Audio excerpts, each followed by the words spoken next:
Hi lovelies, welcome back to my channel. If you're new here, my name is Belinda Strana. Thank you so much for all the love and support. To my returning subscribers, to those people that share my videos, leave commentaries, and also educate each and every one of us.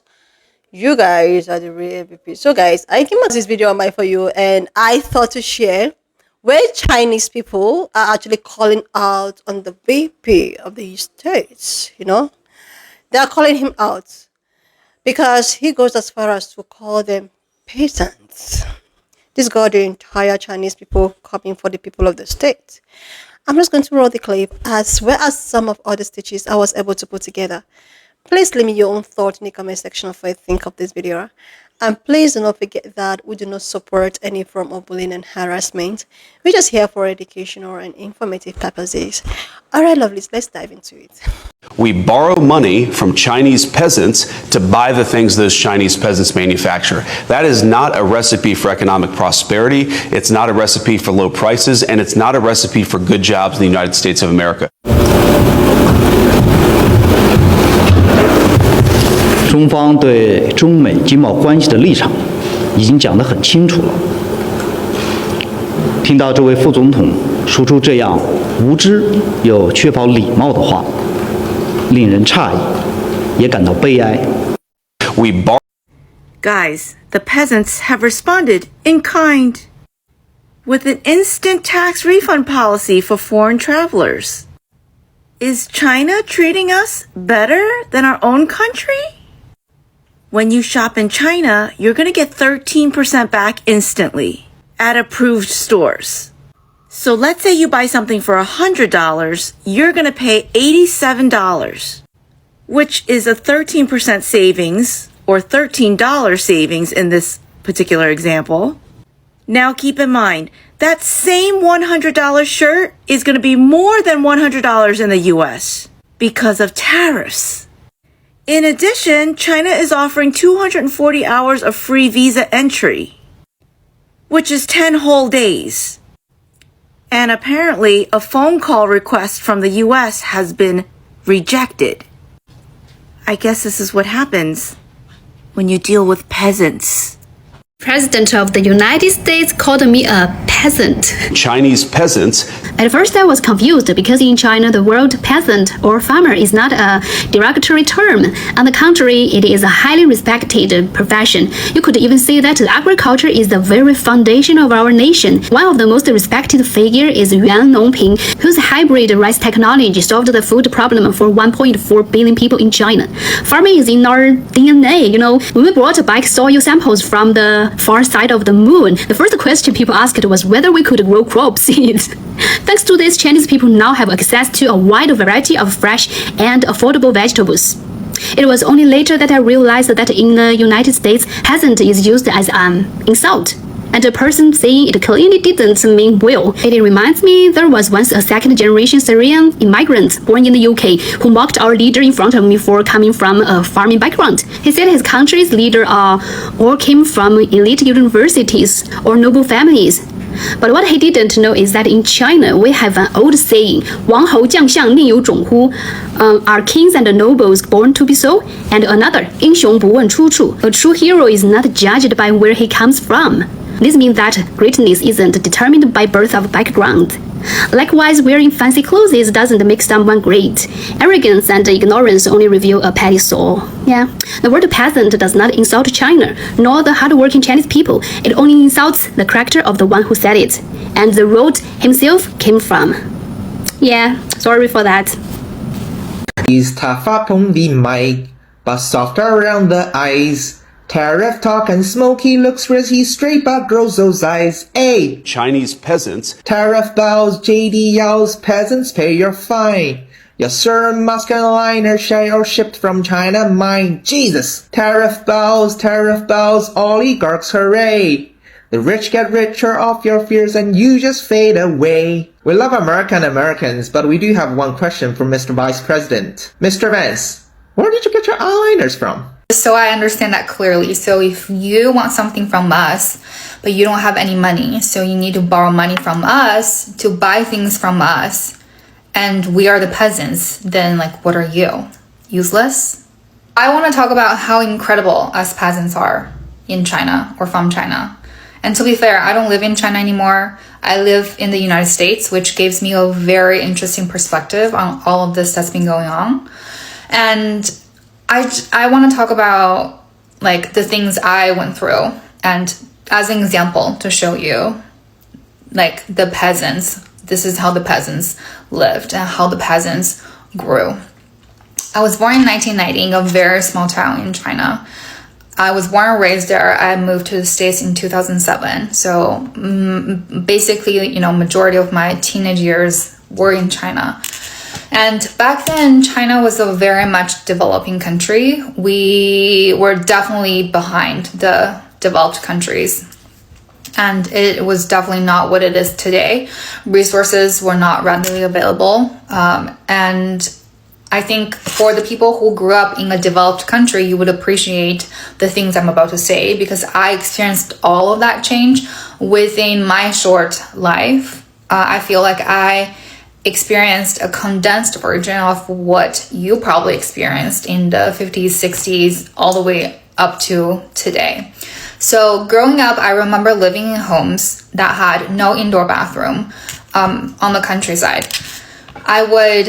We had buckets where if I needed to pee in the middle of the night, I would use that, and then you would empty it like the next day.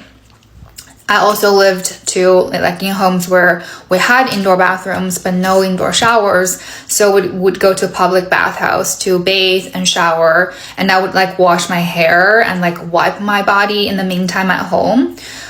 To now, you know, obviously we have everything now, and now public bathhouse is kind of a fun experience for people to go for entertainment.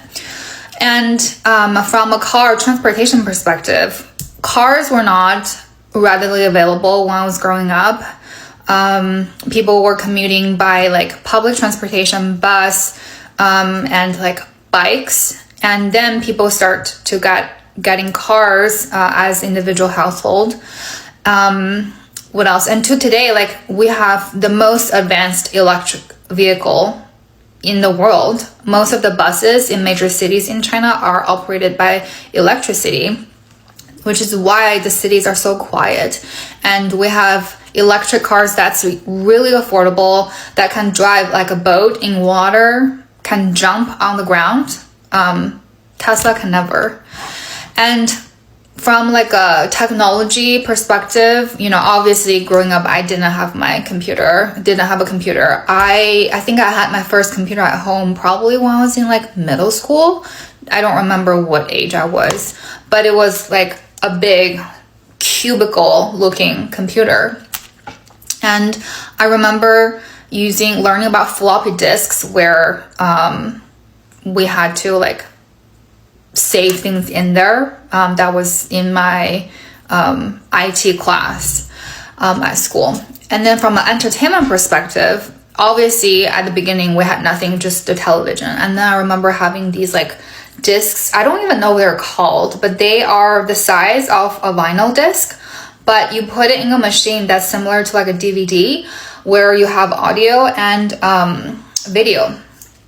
Then we had DVD, then we had CDs, and I don't remember if I had CD before the cassette tapes, but we also had cassette tapes. I remember when I was this is probably elementary school, I would go to audio stores and I would buy cassette tapes, because at one point I got this like Walkman equivalent thingy where I can listen to music with cassette tapes.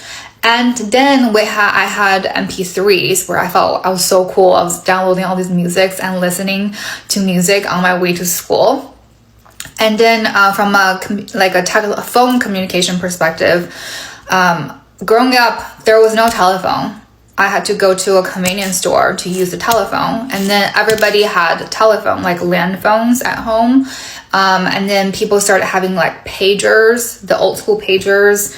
I remember having to go to a convenience store to like page my parents if I needed something from them in the middle of the day. And then I remember buying a tiny mini pager. Like it was so cute when I was in middle school, and I thought I was so cool. Then we had cell phones, you know, old school brick phone, and then you know the flip phones. To now, obviously we have iPods, you know, iPhone, smartphone, all of that. There are villages in China that went through like having no phone to a smartphone. They skipped everything in between, just from having no phone to having smartphones. There's like villages that went from having no street light to now having street lights being installed in a matter of days, because they're all like solar powered. You don't need to lay electricity lines. Now when you go out, you don't need to carry a wallet. We kind of skipped credit cards, you know. I remember growing up just spending cash, and you have to carry a lot of cash everywhere you go because that was the only way to pay. And maybe they went through a time using cards and that wasn't there, but now you don't do anything. You just pay with your phone. You can pay with your face. You can pay with your palm print. All of that happened within 3 decades, which is crazy if you think about it. And all of that could happen because we, as a nation and as a group of community of people, we are incredibly resilient. We're focused, we're educated, we're intelligent, and we're wise. We went through thousands of years of history and went through a century of humiliation because other countries wanted a piece of us and attacked us at our weakest. We know that we will never go back to those days, and we have to be strong in order to stand up for ourselves. So as a nation, as a community, we were very focused and we know what our goals are. So yeah, I mean, call us for what you want. You can't deny the amount of growth that China has went through in a very short amount of time. That is all because of the people. That is a testament to how strong and incredible this group of people are. We have like state-of-the-art almost everything now. We have state-of-the-art infrastructure in cities, technology, in manufacturing, in education. You can call us peasants, but I know that deep down at night, under your covers, you wish to be us. You wish to be like us. Good luck in life. Oh, I'm not offended. I think a lot of people are not offended because, in case you don't know, China is an agricultural country and a lot of us are descendants of farmers and descendants of peasants, and that's totally fine because in our value system, we praise hardworking people, and the farmers are the people who is the foundation of the country. It's the foundation of people because they grow food. So I am not offended. Sorry. Mr. Vance, you called Chinese people peasants. Let me tell you what that word means to us. In China, a peasant is someone who works the land with their hands, feeds a family through hard work, and lives with values like honesty, loyalty, and kindness. Maybe we didn't have a chance to go to top schools, but don't confuse lack of opportunity with lack of intelligence. Because when we do get the chance, we become the ones building your AI chips in Silicon Valley, leading global tech companies and pushing the edge of innovation.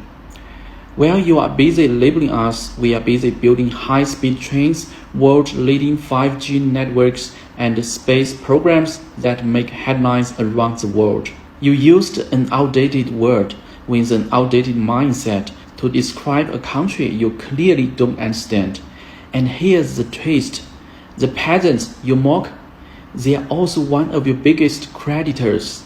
China holds a big chunk of US debt, so yeah, the peasants you took down too, you actually owe them. So the next time before you speak, ask yourself this. What kind of leader mocks people for being hardworking and honest? Isn't that more of a reflection on you than on them? In our culture, peasant means roots, the strong roots that hold up a nation reaching for the stars. Y'all, I've been cracking up for 24 hours with this whole China tariff war with America. That man said China's initial tariffs was 34%. You know why it was 34%? Because the president of the United States got 34 felonies. It gets better. Another one said, here are all the things that are made in America in my house. And he had an empty hand. Then he said, now show me all the things that are made in China in your house. Then the whole JD Vance calling them peasants. Meanwhile, this man is ordering Subway from the park and a drone drops it off to him while he walking in the park. The ghetto. Bitch. America is the trailer park with a $65,000 Birkin made in China for $20.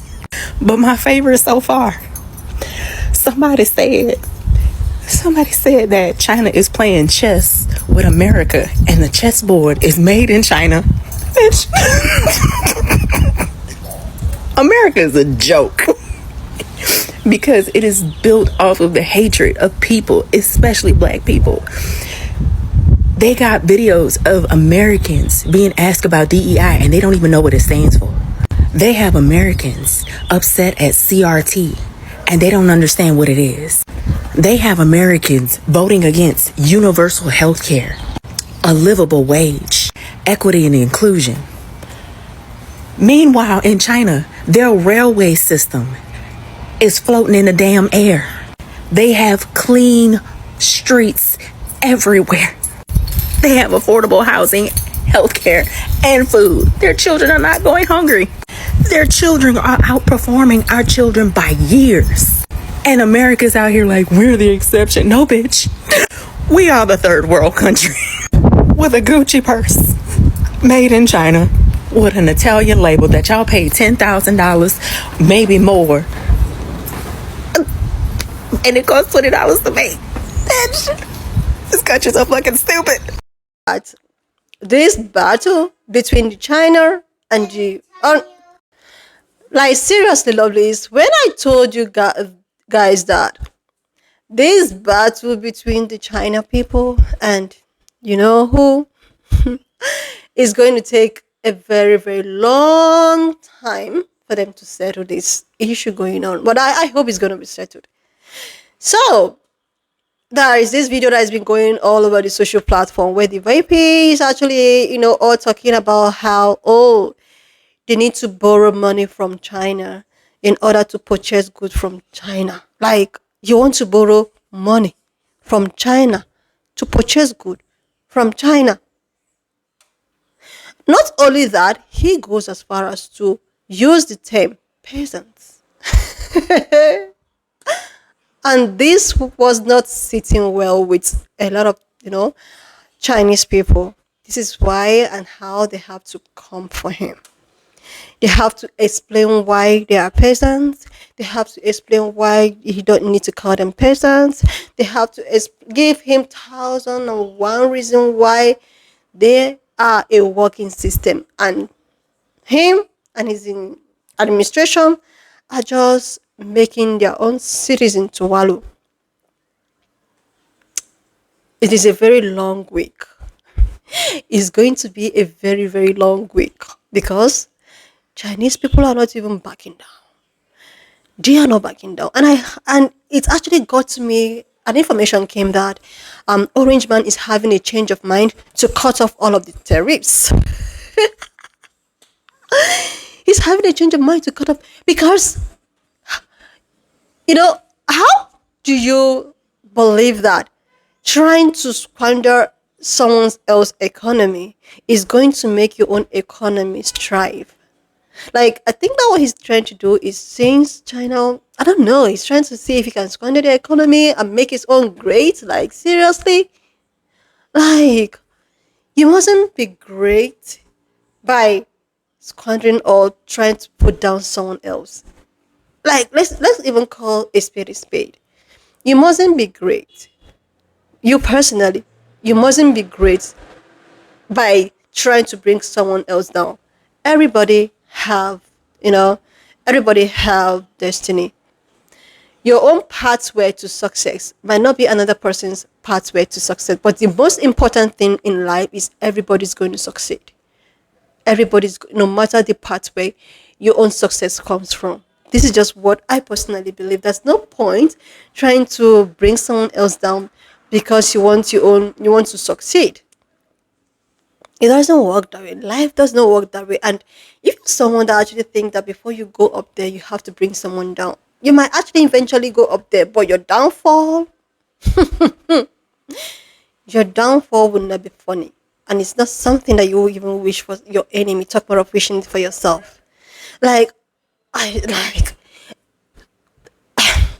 people are not even done with Orange Man. And now the second in command. Like, I don't even know. I know this is just between them. But since we're in the discussion of, the battle of the China and the States, I think everything needs to be as open as possible. You know, I actually thought that maybe when they think they were going to impose these tariffs and all of that, it's going to make China to bow down. China is going to do this. Like, these people actually struggled on their own to get to where they are right now. They struggled on their own. Like, they had their own, they tried to do their things on their own, and they're where they are. And instead of you to just try to, like, with all of the lies, I know that this banding of TikTok and trying to, like, is something that they have been wanting because they don't want people to know the truth. Most of the brands that sell all of the expensive and luxurious stuffs is not expensive as that. All of the things are now exposed. And all because of tariffs. These guys are angry and exposing everything that was not even meant to. And instead of you to just, like, try to calm the situation and try to make them like, okay, let's still partner. You're all here calling them peasants. You're all here calling, like, oh my god. Anyways, that is their own wahala to face. Man, it's just to tell you guys what is happening on the streets of the social platform. Like, this thing is happening and people are not taking it lightly. Chinese people are so upset. And the thing is that they are having so many satire videos about the States. People are comparing, oh, okay, I don't have any US products, but you have a China product in your US home. Like, these people are all out with all of the satire videos. Haba. Anyway, lovely. So I just leave your thoughts in the comment section of what you think of this video. Please subscribe to this channel if you're here to do that. Like it. I will see you, lovely, when I upload the next one.